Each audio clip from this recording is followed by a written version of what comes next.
exactly at 3:47 a.m. local time. On a past day, not publicly confirmed, but reported by open-source surveillance in the South Atlantic.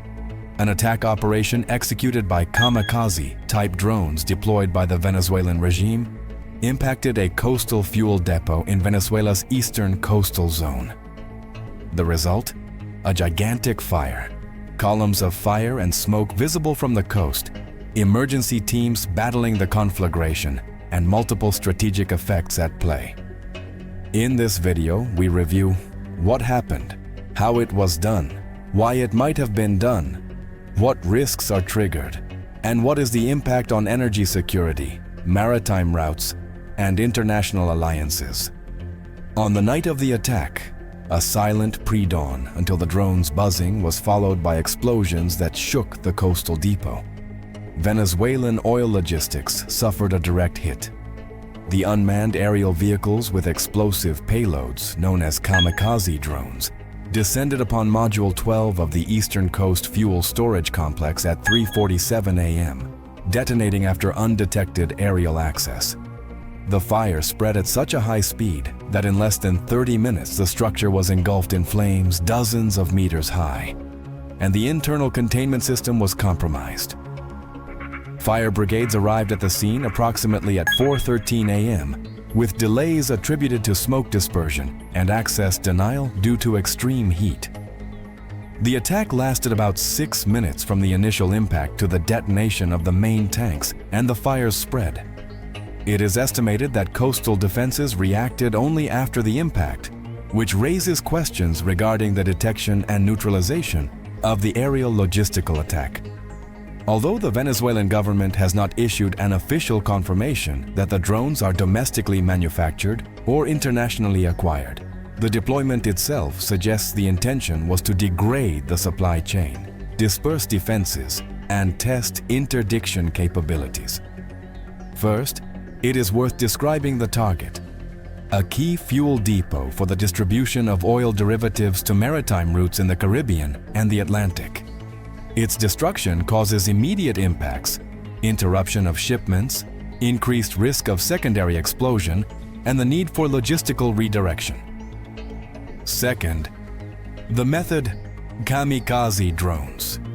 It has been documented that the Bolivarian National Armed Force has developed or adapted drones based on the Iranian Shahed 136 design or similar versions for aerial logistical attack. According to reports, the Venezuelan version, named Zamora V1, could reach up to 30 kilometers away with a speed of 120 to 150 kilometers per hour and an explosive payload derived from an RPG-7 projectile. For this attack, analysts estimate that 5 to 7 kamikaze-type drones were used, launched from mobile platforms along the coastal strip approximately at 3:41 a.m., with the first confirmed impact at 3:47 a.m. Coastal defenses detected strange aerial activity just 2 minutes before the detonation, but their reaction time was apparently insufficient to intercept the offensive. The fire spread rapidly. At 4 a.m., the main tank was in full combustion. At 4:13 a.m., the first emergency units arrived, and by 4:27 a.m., the smoke column rose to over 300 meters high, visible from vessels in the Venezuelan exclusive economic zone. The main phase of the fire lasted about 45 minutes, although full containment of the perimeter will take days, according to preliminary information from local fire sources. So far, no confirmed civilian casualties have been reported, although depot workers were evacuated. And there are reports of 3 minor injuries due to smoke inhalation and superficial burns. Consequently, the probable purposes of the attack appear clear when we combine tactics with effect. First, logistical interdiction. Hitting a coastal depot is not just destroying infrastructure, it's halting shipments, blocking deliveries, and forcing a bottleneck in the fuel supply chain to the Caribbean and transoceanic routes. Second, coercive pressure. The visible damage, columns of fire, route cancellations, generates immediate political and economic costs, forcing local and international actors to react under pressure. Third, Capability testing. Using kamikaze drones allows evaluation of the effectiveness of the Integrated Air Defense System, IADS, and the speed of the operational response. If detection and interception fail, the attacker gains valuable operational intelligence. And fourth, defense saturation.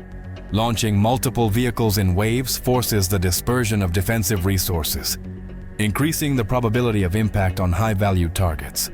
From a technical perspective, it should be noted that the adoption of designs inspired by the Iranian Shahids has made it easier for states like Venezuela to possess loitering munition with sufficient autonomy to operate from coastal areas and mobile platforms. Open reports have documented Venezuelan projects that replicate characteristics of the Shahed 131/136, which would explain the flight profile and the explosive payload used. At the operational level, the chronological sequences handled by open surveillance sources and witnesses in the area are as follows. Launches from mobile ground platforms between 3:35 and 3:42 a.m. Navigation on cruise route to the target area. Late detection by coastal sensors just minutes before the first impact. And detonations culminating in tank rupture and secondary fire between 3:47 a.m. and 3:53 a.m. The pattern: short exposure time for the attacker, concentrated impacts, and rapid evacuation suggests a low-cost, high tactical yield scheme, typical of suicide drone attacks. The collateral risks include environmental and economic consequences that could last for weeks. Second, collateral victims. Civilian workers, service personnel, and transit vessels may be affected by the blast wave, fire, and inhalation of toxic fumes. Third, escalation. An attack of this type can be interpreted as strategic aggression, provoking retaliation, militarization of the area, and tensions with allied or neighboring states. Regarding energy security and maritime routes, the immediate impact is the reconfiguration of supply routes and the possible rise in freight and insurance costs for vessels operating nearby. In the medium term, it may accelerate the search for alternative storage and the transfer of cargo to less exposed ports. Furthermore, international allies are watching closely. Powers with interest in the region could increase naval presence or condition military technical aid, while insurance companies and international buyers will recalibrate risks. International reports and precedents on attacks on energy depots show how these events reorganize the market and diplomacy. The strategic impact of this attack transcends mere physical damage. First, regional and global alliances experience a change in dynamics. The offensive, by targeting a coastal state energy infrastructure, forces external actors, such as Caribbean countries, the European Union, and potentially Venezuela's allies, to rethink their stance. For example, the need to secure hydrocarbon and fuel maritime routes increases pressure on neighboring states to improve surveillance and aerial or naval cooperation. Second, the demonstration of offensive drone capability suggests that actors supporting Venezuela could intensify technology transfer or technical assistance, creating what we call a capability spiral.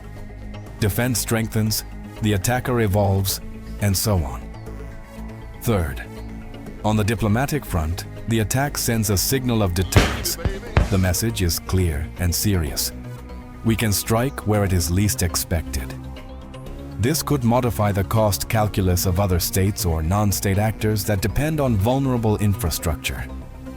As the hours pass after the attack, it is clear that this episode will mark a before and after in regional energy and military security. The images of the fire, the emergency teams working against the clock, and the reports on the failure of early detection have shaken the perception of state control. But moreover, the strategic signal left by this attack will resonate beyond the Venezuelan coasts. It demonstrates that critical infrastructure, even under apparent stability, can be vulnerable to relatively accessible technologies and saturation tactics designed to exploit their blind spots. In terms of operational learning, the main lesson for states in the region is that precision warfare from a distance is no longer the exclusive domain of major powers. The proliferation of unmanned aerial vehicles capable of carrying explosive ordnance transforms any geostrategic dispute into a scenario where energy facilities, ports, refineries, and tanker ships are on the front line, even without a formal declaration of conflict.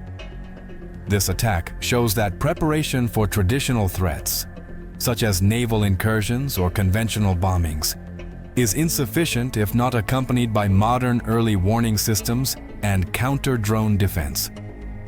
Consequently, the immediate future demands a new standard of resilience. Physical protection must combine multi-domain sensors, electronic barriers capable of jamming control signals, and automated protocols that reduce dependence on the human factor at the critical moment. Simultaneously, logistical operators, from shipping companies to fuel terminals, will have to rethink insurance, evacuation plans, and transport routes. Energy markets, sensitive to any disruption, could react with greater volatility to risks posed by poorly protected infrastructure. Looking at the broader scenario, other states with coastal energy infrastructure will view this case as a warning. Geography alone no longer guarantees security and plausible deniability. That gray area where undeclared attacks seek to minimize direct attribution complicates the diplomatic and military response. The region thus enters a phase where deterrence capability is not measured only in ships or planes, but in sensors, defensive algorithms, and speed in isolating an incident before it escalates into a crisis. Ultimately, the kamikaze drone attack on the Venezuelan coastal depot is not simply a one-off operation. It is a reminder that modern warfare can appear without warning, at low altitude, with electric motors and millimeter precision. And it evidences that when fire touches the infrastructure that sustains the economy and daily life, the line between stability and vulnerability becomes alarmingly thin. The coming months will be key to see if the region responds by strengthening its security architecture, or if, on the contrary, we witness an era where surprise attacks become part of the geopolitical landscape.